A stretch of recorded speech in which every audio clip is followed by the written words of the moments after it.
Seguimos en Informe Extra acompañados por César Sabas, geopolitólogo y analista político. César, ahora pasemos a la primera vuelta en las elecciones de Rumania. Como se sabe, en noviembre del año pasado hubo una primera vuelta en la que se impuso el candidato Calin Georgescu, pero estas elecciones fueron anuladas por el Tribunal Constitucional del país. Ahora nuevamente se han dado elecciones y quien ha quedado, bueno, y además se inhabilitó a Calin Georgescu.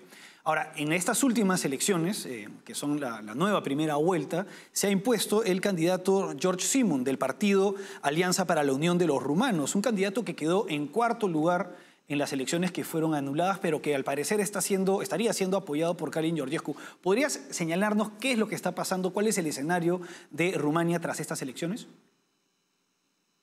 Pero es que la gente está sumamente molesta en Rumania. De hecho, al principio no estaban tan molestos, pero con lo que se hizo con Georgescu y lo que se ha venido haciendo posteriormente, hay una molestia generalizada. De hecho, después de Georgescu, cuya elección fue anulada por dudosos señalamientos que nunca se pudieron probar, y después de que fue inhabilitado, la candidata suplente de Georgescu ni siquiera fue aceptada para inscribirse.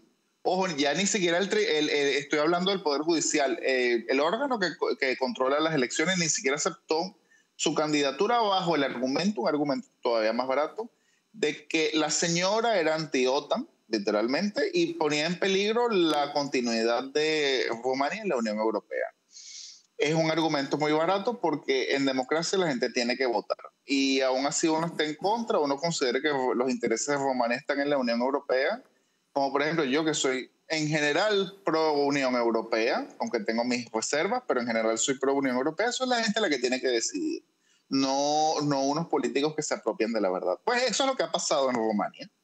Se han apropiado de lo que puede o no votar la gente y hay una molestia generalizada. Y el candidato básicamente que terminaron aceptando, porque alguien tenía que aceptar, era este señor, Simeón, que, como ya tú lo dices, había quedado de cuarto, pero es, digamos, que la única opción que le queda a los que están molestos con el establishment en Rumania, y ahora queda de primero con un 40% de los votos.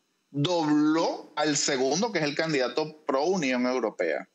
No sé realmente, porque no soy especialista en temas electorales rumanos, y menos que esto es una situación inédita, si lograrán aglutinarse el resto de facciones políticas para impedir que Simeón gane la presidencia.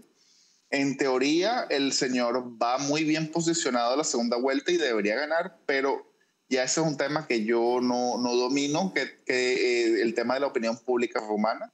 Pero sí veo y que hago un nexo entre Rumania y Alemania y lo que está pasando en otros países de Europa, como Francia, que hay un ánimo dentro del establishment de censurar y de inhabilitar a toda candidatura que no sea pro-establishment, pro-Unión Europea, pro-OTAN.